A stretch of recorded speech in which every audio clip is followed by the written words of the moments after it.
Hi everyone, it's Emily again. Today I want to talk to everyone about a little bit more about diabetes.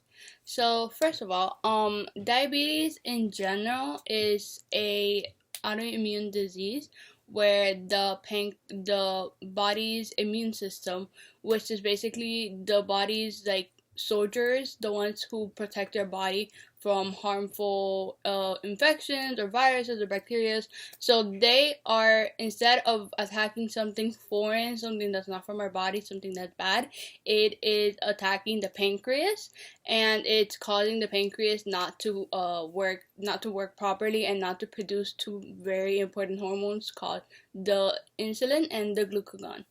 Because of this, you have the person will be born with diabetes, and that's diabetes type 1. However, I have diabetes not because of the autoimmune, but because of my Wolfram syndrome. I was just simply born with diabetes because of the Wolfram syndrome, and it's the same thing. My diabetes works as any other person's type 1 diabetes, and I'm basically gonna talk to you guys about like why it works the way it works or whatever. So like diabetes, okay, so normally when you eat something, the carbohydrates and glucose from the food that you eat, which is the sugar or the carbohydrates, that all goes into your body, and it enters after being broken down into macromolecules, into little molecules, the glucose, it goes into your bloodstream. In your bloodstream, after it enters the bloodstream, what happens in a normal person is that the insulin is released to cause that sugar to go into the cells and provide energy for your body. However, with someone with diabetes type 1 or type 2, that doesn't work very well. The insulin is not released because you don't have insulin, or it's released very little, and not enough of the sugar doesn't really go into the cells at all, or barely does, and then it causes you to have high or low sugar levels. So the person is who with diabetes is gonna need an insulin pump or an insulin injection to make sure that whenever you eat or your sugar is high or something like that, it is controlled with the insulin that is going into your body. So I have an Omnipod, which is an insulin pump. It's attached to I have it. Well, it attaches to your skin. I don't have it right now on my arm.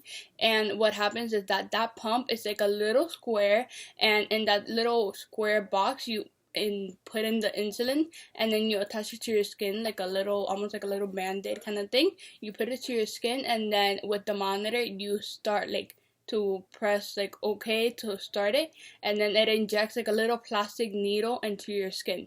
That needle is into your skin, so whenever you tell the monitor I'm gonna eat 30 carbs and my sugar is at 80, and it tells you okay, put on 2.5 units of insulin, you press okay, and then that monitor automatically puts in the insulin. However, if you don't have an insulin pump, some people have the insulin pen, which I also used that when I was younger. The insulin pen is more or less it's just the same goal. It puts an insulin to your body. You just have to do it like manually. You have to get the pen, you turn the little thing until it says the unit that you want to put on, and then you put it in, and then you inject it into your body. The other those are the two main insulin ways that most of us diabetics people get it. There's also something called the Dexcom, which is not really to put on insulin, but to check how much your sugar is. The Dexcom is very good. I love it. I can't live without it anymore.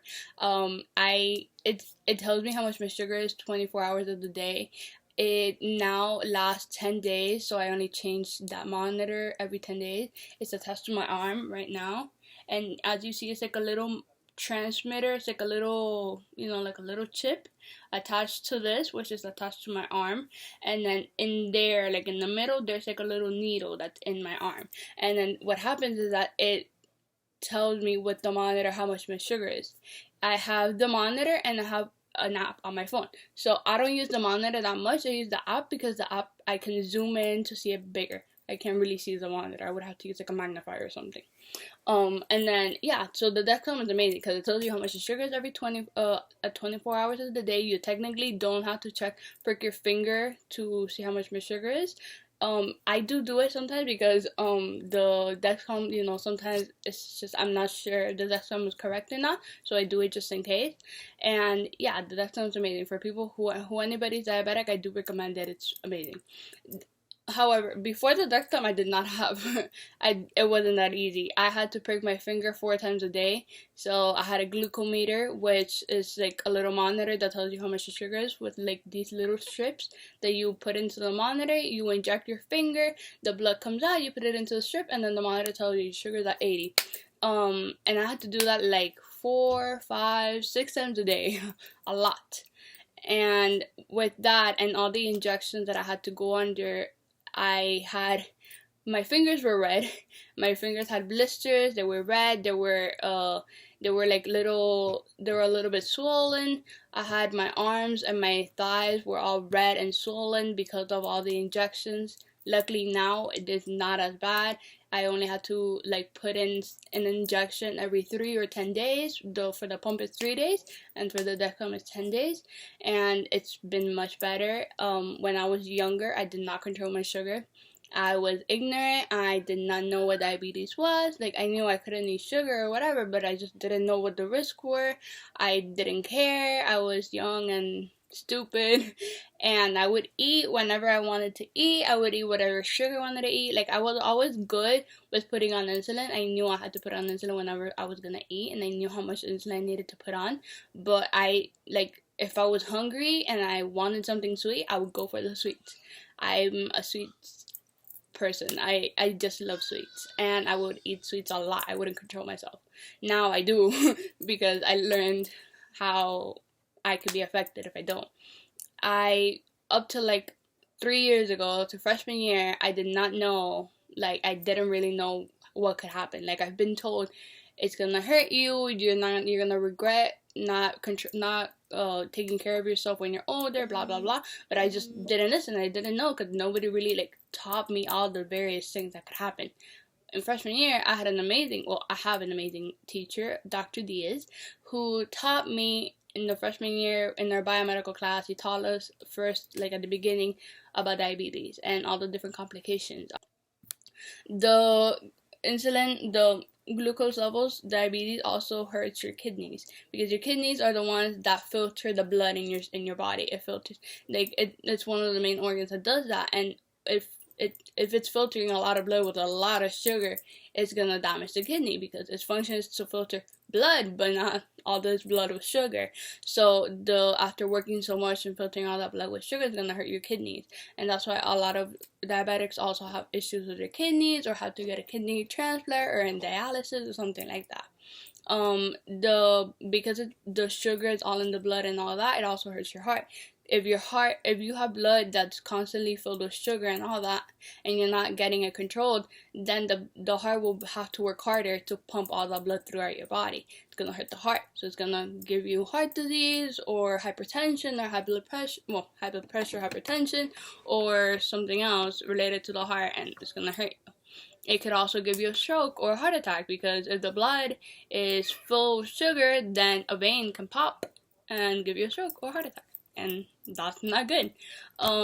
So diabetes has a lot of large, big, like, extreme complications, and when I first learned this, I kind of took a change completely, and I was like, whoa, I need to take care of myself. So I'm not gonna say that my sugar's always perfect. It's not, because even with hormones and things like that, or sometimes I do eat something sweet that I shouldn't, or something, my sugar's always gonna go up a little bit, but I am more controlled now and more safe, and I take care of myself more.